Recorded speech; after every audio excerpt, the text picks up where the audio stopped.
Hi, everyone. We're going to get started in just a couple seconds here. We're just waiting for people to come in out of the waiting room.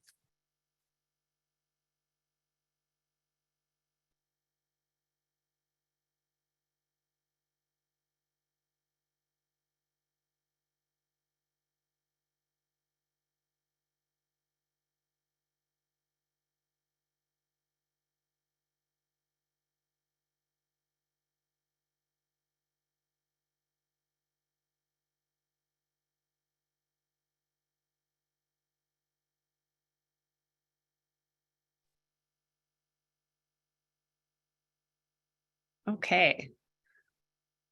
Great. Thank you, everyone, for joining us tonight. Just one quick moment. Okay. Great. Thank you, everyone, for joining us tonight to celebrate Law Forward and our 2-year anniversary, to celebrate a free and successfully administered midterm election, and to hear a little bit more about the future of what democracy can look like in Wisconsin. My name is Nicole Safar. I use she, her pronouns, and I'm the executive director at Law Forward.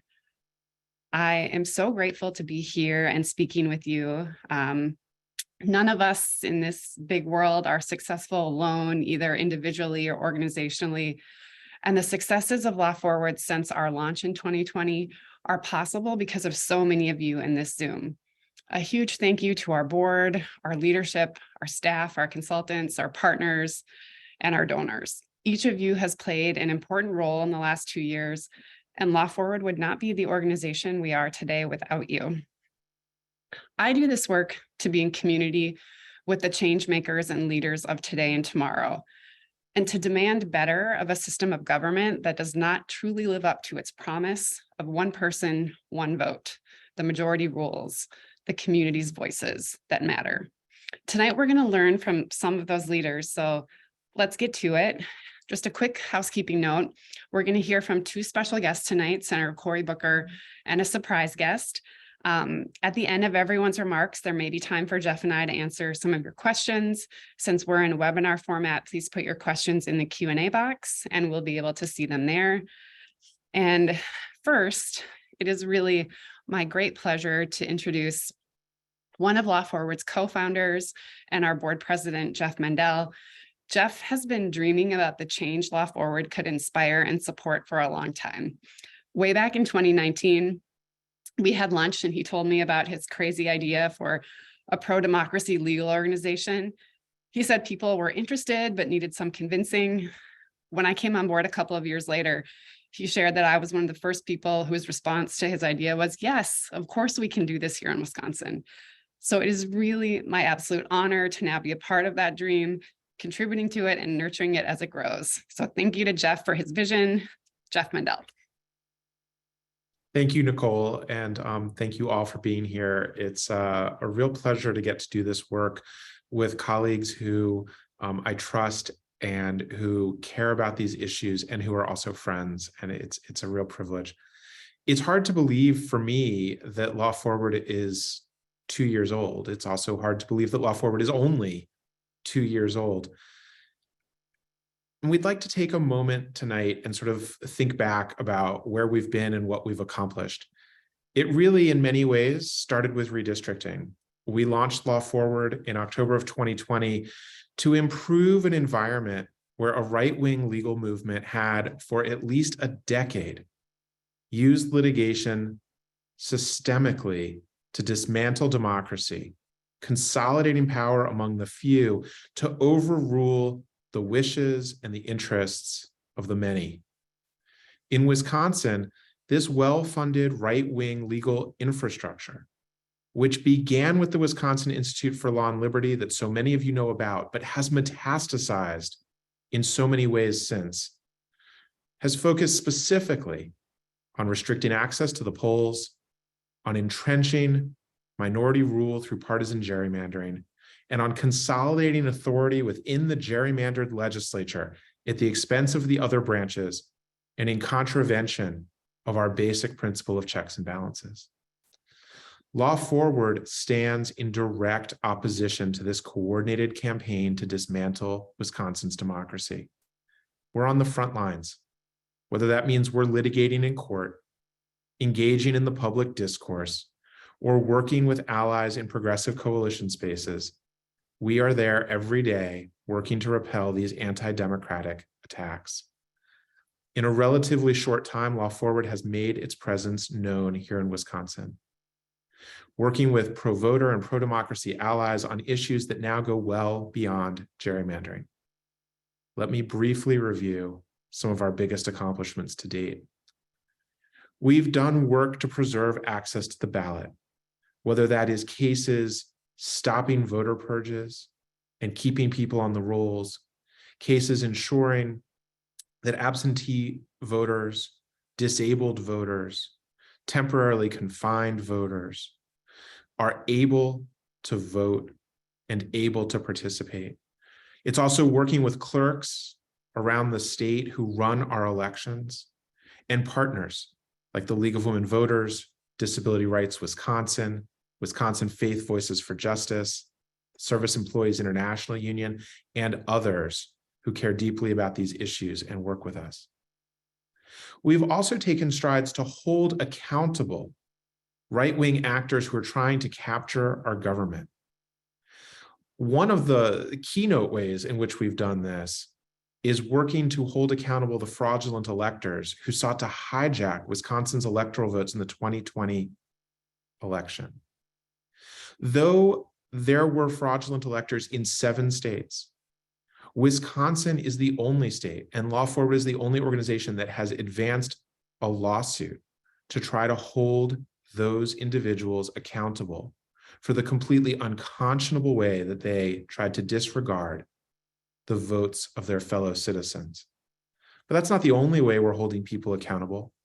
Law Forward had the privilege and the honor of representing the city of Green Bay in helping to repel the sham investigation started by the legislature and led by Michael Gableman into the 2020 election, an investigation that had no purpose but to undermine public faith in our elections and an attempt to create baseless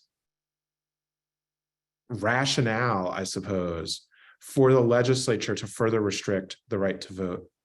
And we also hold people accountable when we show up. For too long in Wisconsin, people didn't show up. The right-wing infrastructure that was trying to undermine our democracy had no opposition, no sustained strategic response. And by showing up and fighting those efforts, we also hold people accountable. The last thing I want to mention about, in terms of accomplishments, I want to note that Law Forward has provided analysis and strategy to public and partners alike about what is happening in Wisconsin and specifically about our Supreme Court's impact on our democracy and our lives. Just last week, we issued a groundbreaking report called Deconstructing Democracy, a review of the Wisconsin Supreme Court's 2021-2022 term and an unprecedented number of cases that were dangerous to our democracy. We categorize them, we explain how they work, we explain what happened in each of them, and we explain how dangerous this is to our court and to our state. We're going to spend a little bit of time looking forward later on, but first, it is my thrill and honor to introduce our special surprise guest who has arrived. Fresh off of his recent re-election, we are overjoyed to be joined by Governor Tony Evers. It is no exaggeration to say that Law Forward's success probably would not be possible without Governor Evers, and we're honored to welcome here tonight. Throughout his first term, and especially over the last few months, Governor Evers has been a stalwart supporter and defender of Wisconsin's democracy in the face of an onslaught of attacks against that democracy. Governor Evers, who has many other priorities and goals, has never once suggested that he would trade a single Wisconsinite's right to vote, or that he would even consider retrenching on democracy in Wisconsin. He is a real hero of our democracy, and it is our honor and thrill to welcome him here tonight. Thank you, Governor Evers, for joining us. Thanks so much, Jeff, and I apologize if my video isn't working. I hope my audio is. Yes?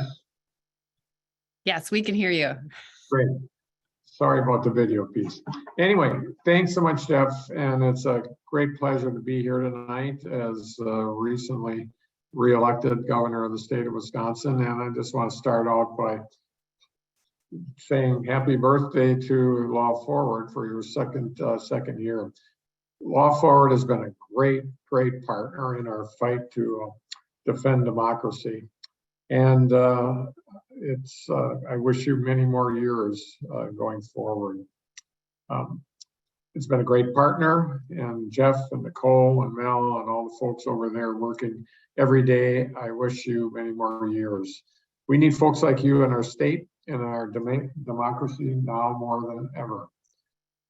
Over the past few years, our democracy has been under constant attack by politicians bound and determined to abuse their power, to cheat, try to control outcomes of elections.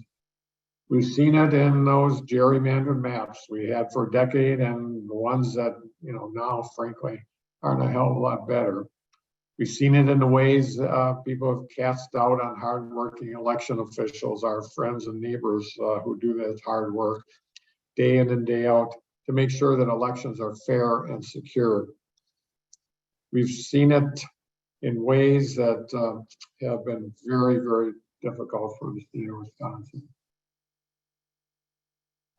And the last one, especially the one that's important to me, as I know it is to all of you and the folks here at Law Forward, the very heart of our democracy is a fundamental right for every eligible voter to be able to cast their ballot.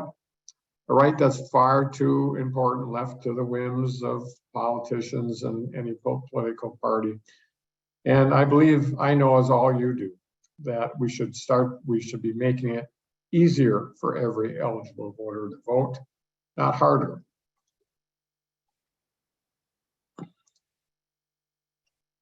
When the majority of Wisconsin voters support access to safe, legal abortion in our state, when the majority of Wisconsin voters support legalizing marijuana in our state, when the majority of Wisconsin voters want to expand badger care or common sense gun safety and help with the rising costs and inflation, their calls go ignored. Folks, if that's happening, there's something wrong.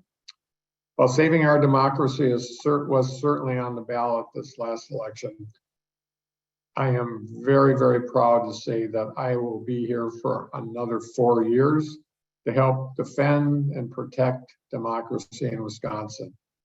We have a lot more work to do, and I know you at Law Forward and fighters out in Washington, D.C., like Senator Baldwin and Senator Booker, who's here with us tonight, who are working together to protect and defend democracy at every level. I said this during my State of the State address earlier this year. Democracy isn't a prophecy, it's self-actuating. Folks, democracy just doesn't happen. It's a choice we make every day. We choose every day to continue this grand experiment. We choose every day to accept our duty that our forefathers and mothers entrusted to us. We choose every day to affirm the certainty of this legacy for our kids and their kids too. And I could not be more grateful that I've had the privilege of fighting alongside you in this work. So again, I want to thank Law Forward and all of you here tonight for this fight with us and for us. Our democracy and our state are stronger thanks to all of you. So with that, thanks for having me. I look forward to continuing our work together, and I'll hand it back to somebody from Law Forward. I'm not sure who. You can hand it back to me, Governor. Thank you. I can't see people, so I'm a little off balance here. Thank you so much, Governor Evers. This is Nicole. I think that all of us on this Zoom today can agree that because of you and your team and your administration, you're making a real difference in the people's lives here in Wisconsin. And I'm just super grateful that the voters agree with that too. So thank you so much for being with us tonight. Thank you.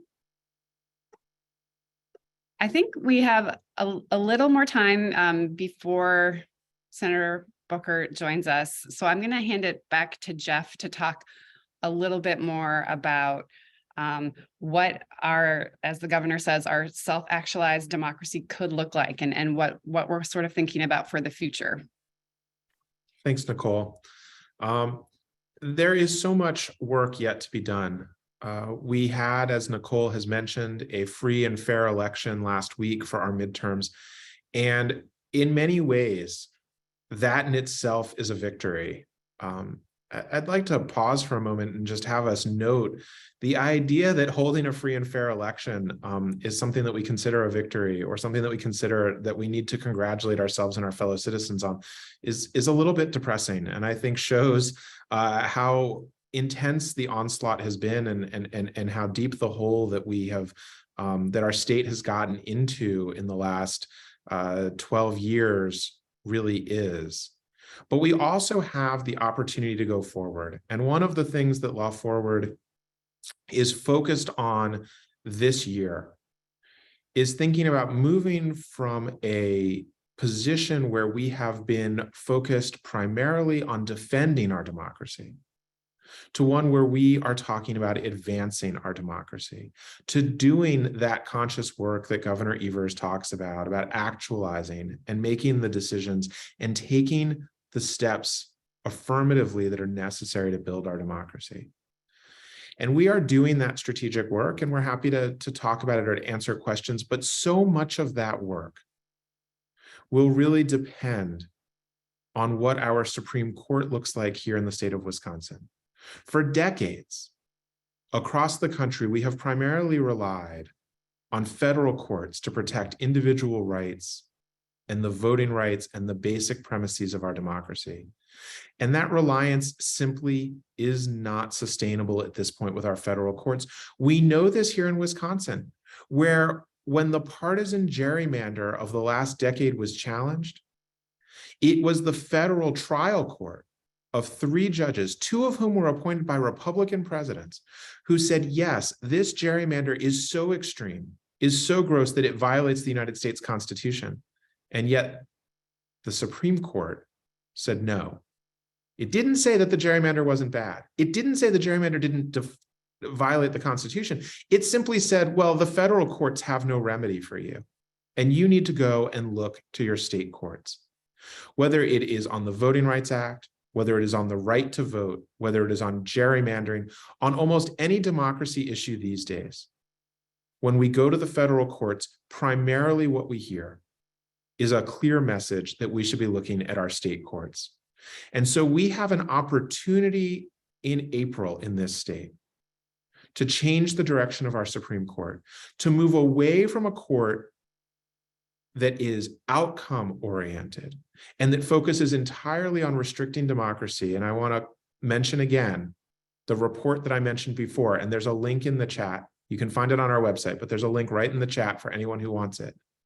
A court that is beholden to those same forces that are attacking democracy in Wisconsin. And we can instead move forward with a court that wants to focus on and wants to understand our state laws and our state constitution. Our state constitution in Wisconsin, unlike the federal constitution, expressly guarantees every eligible Wisconsinite a right to vote.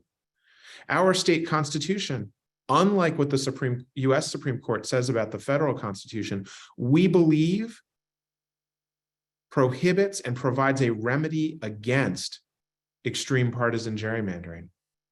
Our state constitution upholds the basic principles of separation of powers and our democracy, but it only works if we have justices on that court who want to look at that constitution, who want to fulfill its promises and to redeem it. And so as we look forward at building an agenda, a litigation agenda and a public agenda that we can to advance our democracy, a huge piece of that is our April election.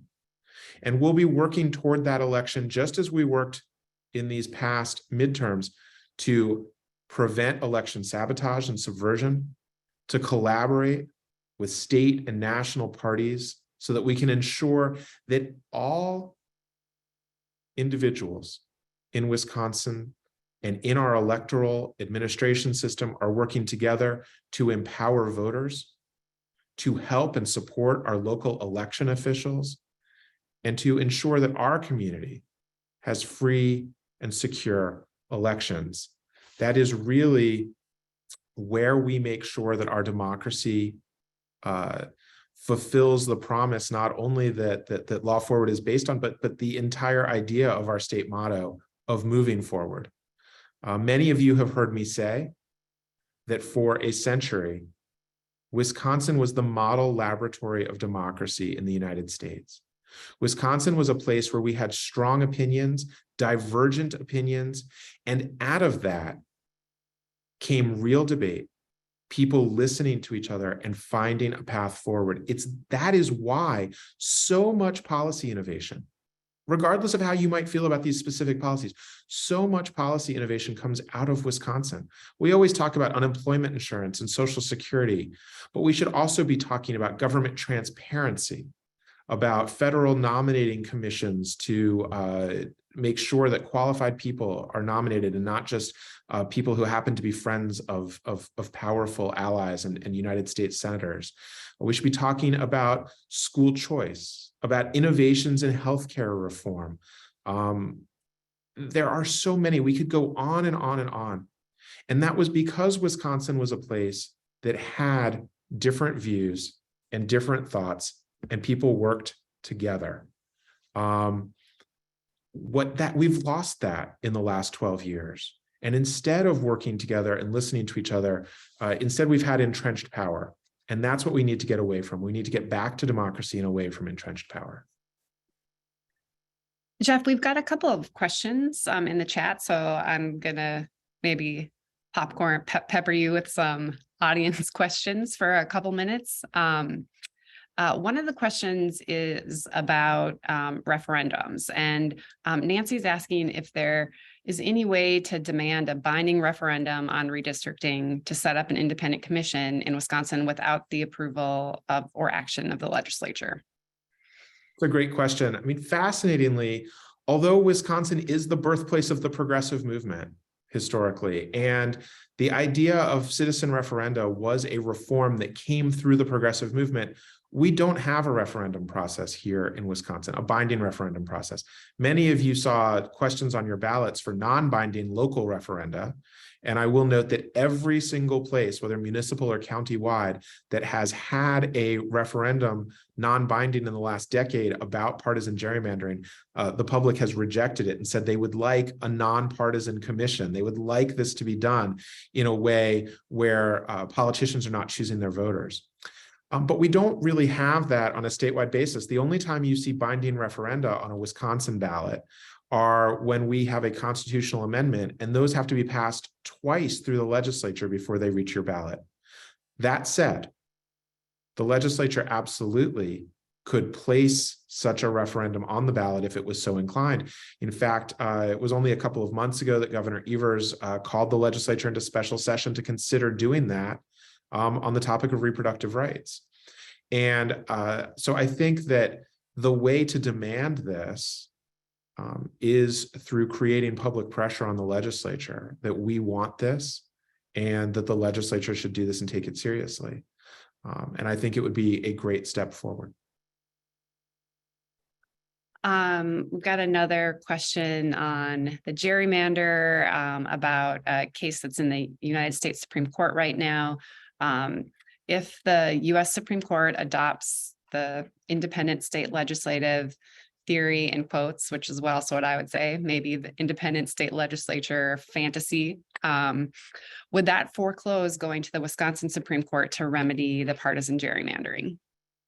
It's another great question. And the answer, and I hate to sound like a lawyer, but the answer is it depends.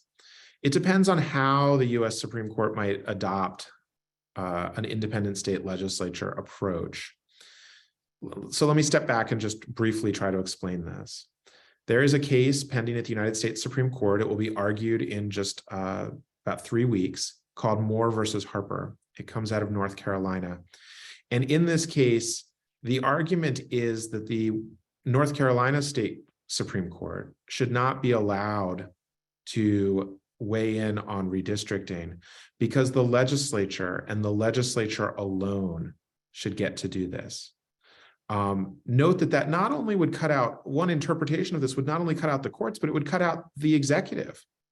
We'd get rid of even the most basic idea of our democracy. Think back to Schoolhouse Rock and I'm Just a Bill, right? That the legislature passes laws and then the governor either needs to sign them or veto them.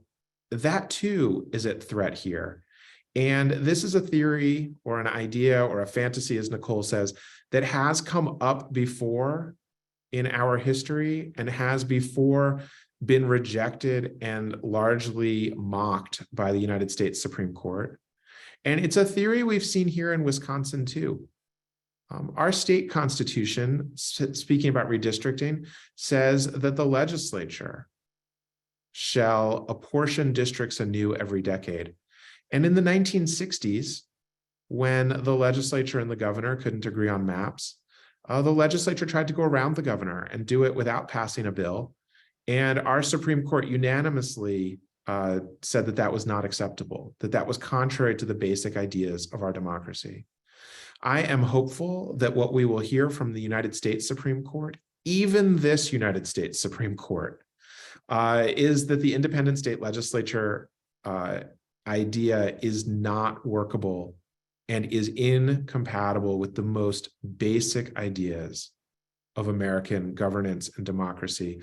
Law Forward filed a brief in that case, explaining specifically what would happen in Wisconsin and some of the dangers, some of the unique dangers to our democracy here in Wisconsin and our voting administration here in Wisconsin, should this be adopted. And I am hopeful that the court will not rule in that case in a way that would prevent our Wisconsin Supreme Court from considering partisan gerrymandering. It was only 3 years ago that the United States Supreme Court, when it did ultimately say that the US Constitution does not provide a remedy for gerrymandering, specifically told people, if you're upset about this, go to your state courts. Your state constitutions may very well provide a remedy. And I am hopeful that the United States Supreme Court will not renege on that promise and will allow this to work through the states the way that it should.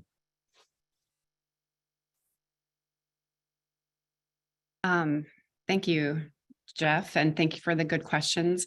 I also just wanted, back to the non-binding referendum, I just wanted to give a shout out to the Wisconsin Fair Maps Coalition and the great work that they have been doing for years now, organizing around preventing partisan gerrymandering.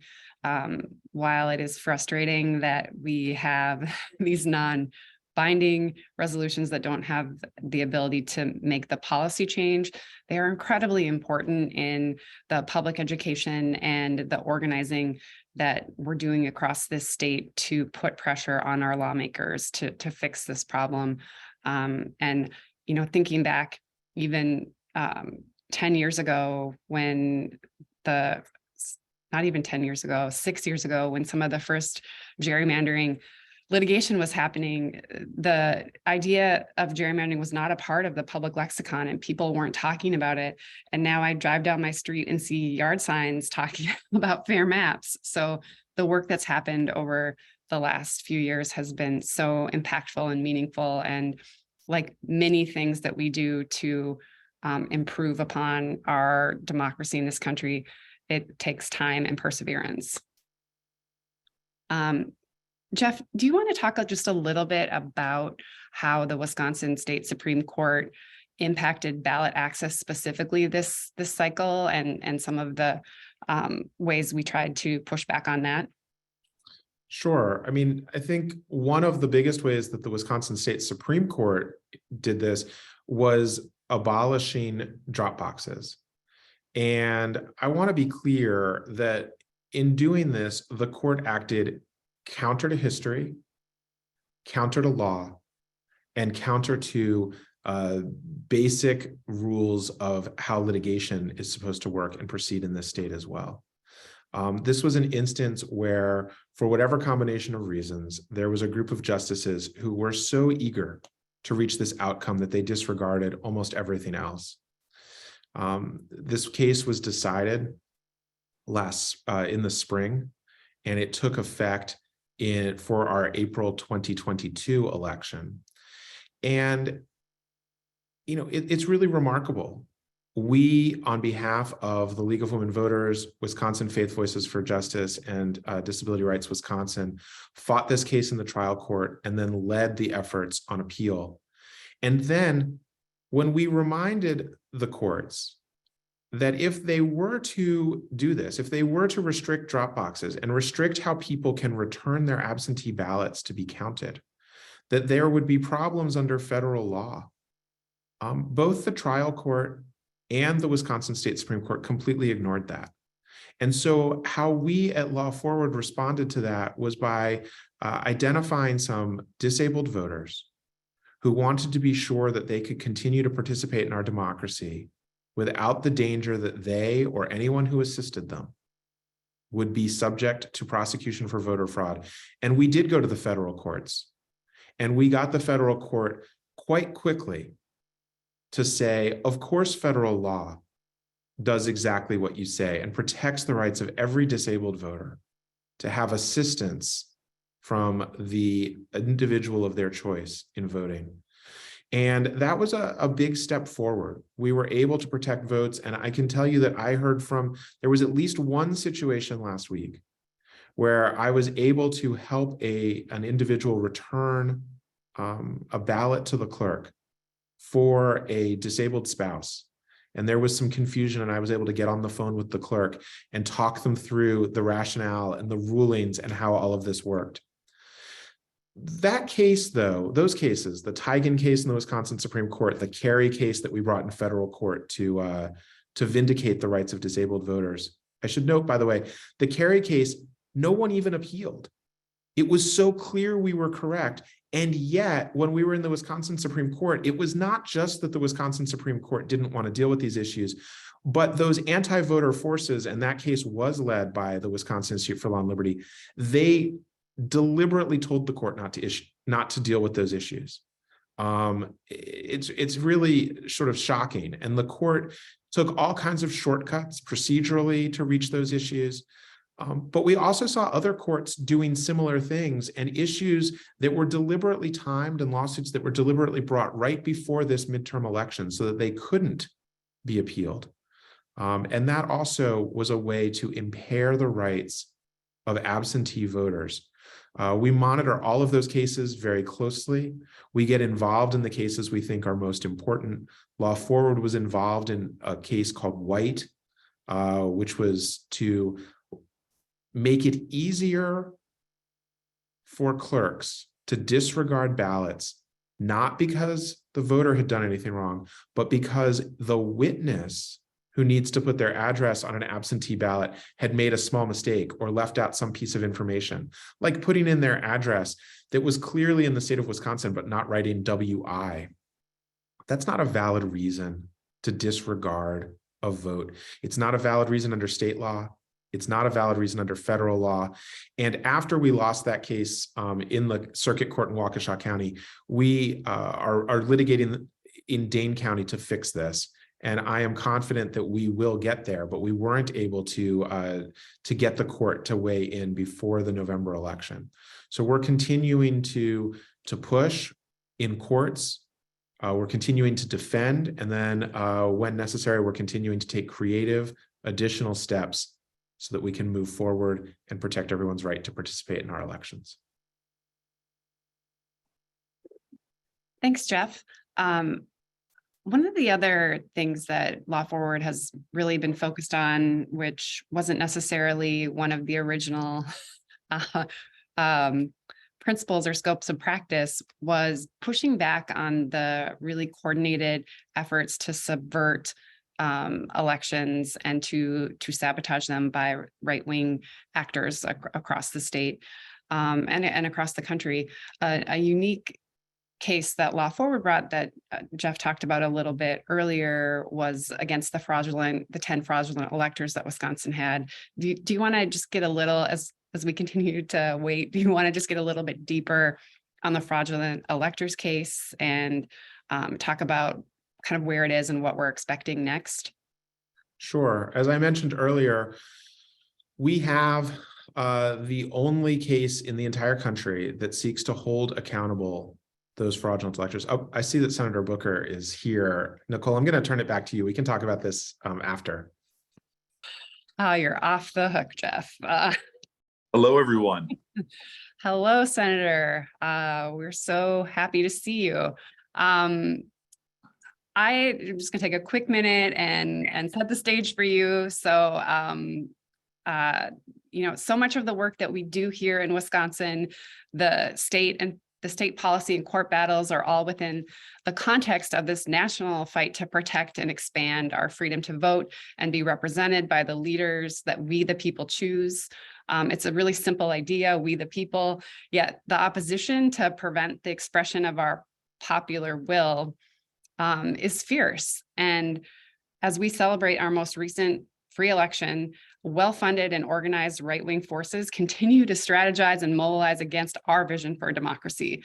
They work to overthrow the will of the people at the ballot box, in the courts, and in our communities.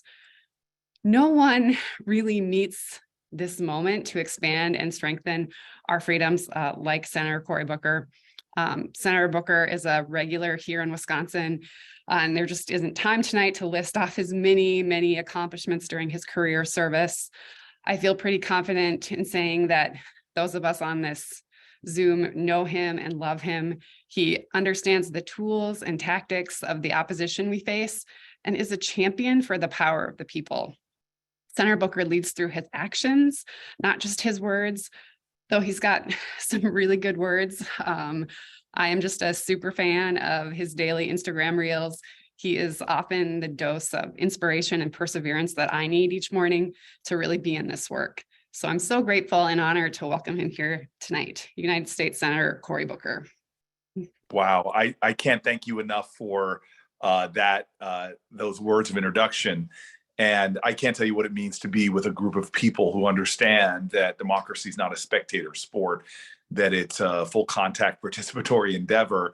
And if you aren't engaged, I often hear the wonderful saying, the opposite of love is not hate, it's apathy and indifference, because really sinister things happen when we take our blessings for granted.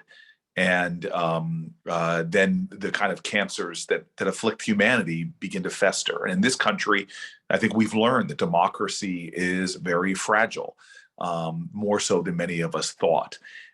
There's a wonderful Judge Learned Hand. I love his discussion of that the spirit of democracy does not live simply in the founding documents of our nation. It really will, those documents will mean nothing if it doesn't live in the hearts and the spirits of the people.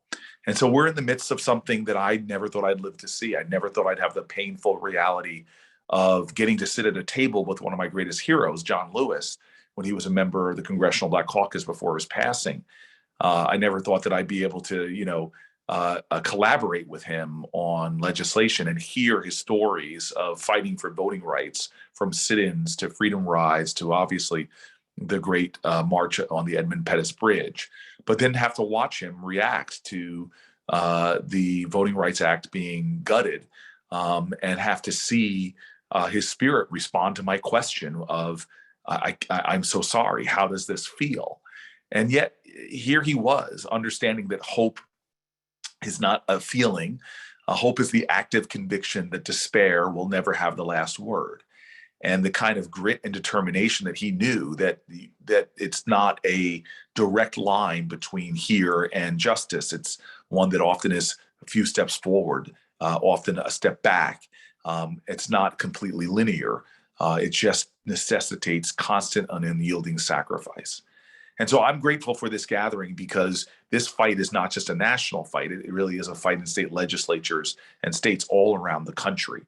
And I know what's at stake. I've seen the ugliness of it firsthand. I never imagined that I would be sitting at my workplace, sitting on the floor of the United States Senate, and watching my colleagues do something I never thought would have happened, which was the routine certification of a presidential election be undermined.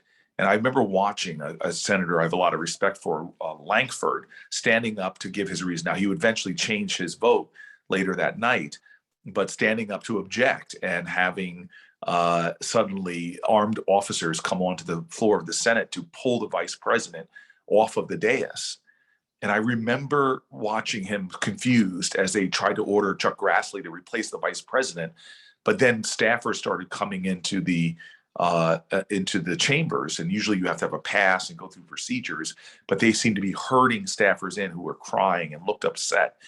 And at that point, I lifted my cell phone up and I saw that it was exploding with text messages of people asking me, was I okay? And we had no vision of what was going on. And soon they locked all the doors to the chamber. And we sat there as worry started to rise. And eventually they evacuated all 100 senators off of the floor. And I remember with Mark Kelly, him and I agreeing, as we had older members, that he and I would take the six. So we would be the last ones off the floor. And as he and I were about to leave, I looked up into the gallery and saw this institution of our democracy called the Free Press. I saw the reporters up in the gallery looking just as afraid for themselves. And then when I walked off the Senate floor along this escape route, the first thing I saw was an injured police officer. And I ran over to him. I said, "Are you okay?" And he said, "I've been hit." We went along our escape route. I saw two more officers down. And when we eventually got to our room in this undisclosed location, it was actually close to where my actual senator's office is. And I went back to my office. And I'll never forget barricading myself in a room, walking over into my inner office, turning on the TV, and the first image that I saw was a man holding a Confederate flag. Now, I'm a big believer, if America hasn't broken your heart, you don't love her enough. There are a lot of heartbreaking things that go on. And for me, as the fourth popularly elected African-American to the United States Senate in the country's history, standing there and I see this Confederate flag, the first thing I thought of was my father, who grew up in a southern town, and what that flag meant to him and what our American flag meant to him. And here were these folks with the flag of the Confederacy, the flag of traitors who tried to overrun our capital back in the 1800s. Now that flag was being waved triumphantly, just feet from where I was sitting on the Senate floor. And then I looked closer, and there were people wearing T-shirts that were viciously anti-Semitic. They were symbols of hate. And so this democracy of ours, it is a time in our country where we have to understand that it necessitates the best we have to secure the blessings of liberty and democracy for generations yet unborn, that we now have our moment on history's center stage. What will we do when we see anti-democratic efforts going on in states all across our country? Well, one is we fight back in elections. And the victories you all had, frankly, to prevent there to be being an alignment between a governor and a legislature to undermine potentially the right electors being sent from your state to Washington is a great first step. But there's more work to do to secure voting, to stop the corruption of money in our politics, to deal with the drawing of the congressional lines, and many more, from felony disenfranchisement, it still goes on, all the way to just the issues surrounding the right of people to vote and participate. And so this organization, I tell you, when Brother Miller told me and gave me this invitation, he is one of these people in my life that is a light worker in my life, and I know he's a light worker in your state. I was excited to be here with you tonight and to share a little bit of my heart and a little bit of my spirit. And if you will allow me, I just want to end with a note of faithfulness. And it comes from the metaphor of a storm, which I think we're in right now. This storm within America that threatens our democratic ideals, a storm within America that has a rise of hate, a rise of political violence. But I want to use an actual storm in a moment from when I was a mayor of the city of Newark and Hurricane Sandy was blowing in. People would die across my state, including in the city I was leading. But as the storm was coming in, I went out one last time in a command vehicle driven by 2 police officers to just survey the city before we locked down in the command center. And as I was driving on a long stretch of road in the western part of my city, I got a phone call that, forgive me for saying it this way, I believe started with the stupidest question in America, because it was a person. I answered, I said, hello. And they said, this is the White House operator. Will you hold for the president of the United States? And I'm like, who says no to that question? And let me tell you, I was excited to speak to this person because today I'm telling you, I really miss Obama, and I miss her husband too. And this was her husband. This was Michelle's husband on the phone, calling me from the Oval Office just to check in on me, to see how the city was doing, and how it was an amazing human moment that touched me, that the president of the United States would check in like he was. And as I hung up with him, my phone rang again. This time, no stupid question, or at least what I thought was a stupid question. It was the governor of my state, though, calling himself, checking in. And as I hung up with him, I looked forward through the windshield, the rain and the wind and the darkness, but I see a light hundreds of yards ahead of me being waved at us. And as we got closer up the hill, I saw behind the light, which was being held by a man, was all the trees and telephone poles at the top of the hill had come crashing down. It was a mess of branches, wire, and wood. And we pulled up alongside the man, and I'm upset because I had ordered the city to be locked down. And I rolled down my window, and it's an elderly man standing there with his floodlight. And I yell at him, forgive me, I raise my voice over the wind and the rain, and I yell at him, what are you doing out here? And then he looks at me as if I've asked him the stupidest question in America. He looks at me, confused by the question, points over at the danger, the trees and the telephone poles and the wires, and says, Mayor, that is so dangerous. I'm standing out here to make sure no one comes along and gets hurt. I just talked to the president of the United States of America. I talked to the governor of my state. I'm the mayor of the largest city in the state. But the greatness I saw best exhibited that night was the man standing on a hill with a bright light in a dark night amidst a savage storm to make sure that people wouldn't get hurt. This organization in this storm is light. You are folks standing in the midst of the dangers, trying to make sure that our democracy perseveres. You give me faith that we will make it through this storm, that the sun will rise again, and that we as a nation will endure with blessings and privileges and opportunity, and all ever expanding for generations to come. So thank you very much. Thank you so much, Senator Booker, for spending a little time with us tonight. We are so grateful, and thank you for the fight that you take to DC every day. Well, as you said, I get out there a lot, so I hope that I might have the privilege of seeing a lot of you in person, or sitting with you as well. And maybe Brother Miller, we can go out to dinner and he'll pick up the tab. I'm going to hold him to that. All right. Take good care. Thank you, everybody. Bye-bye now. So everyone warned me that it would be hard to follow Senator Booker, and they were right. So I'm just going to sit in his energy for a moment more and tell a quick story about him. Today, in his daily Instagram post, which I already mentioned, I am an avid follower of, he quoted the brilliant filmmaker Ava DuVernay, who said, "If your dream only includes you, it's too small."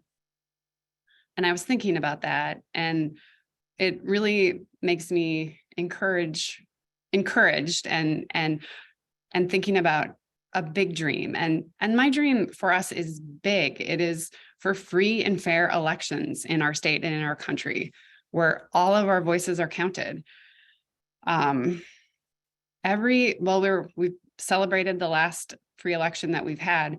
Every single cycle that we have under the oppression of our gerrymandered maps is not a fair election. Every time, while the voters' ballots were counted this cycle, our election law in Wisconsin, as Jeff has explained, has shifted against ballot access since 2020, especially for voters choosing to vote by mail or early voting. And as Jeff gave us a lot to think about with the current makeup of the Wisconsin Supreme Court, we know they are a threat to continued ballot access. So under these things, we are not having fair elections in Wisconsin. And this is really the charge that we still have at Law Forward. And I think that I'm just going to turn it over to you for the final word, Jeff. Thanks so much. Thank you all for joining us. I want to thank our special guests for their inspiring words. I do want to quickly just pick up. We were talking about the fraudulent electors when Senator Booker joined us.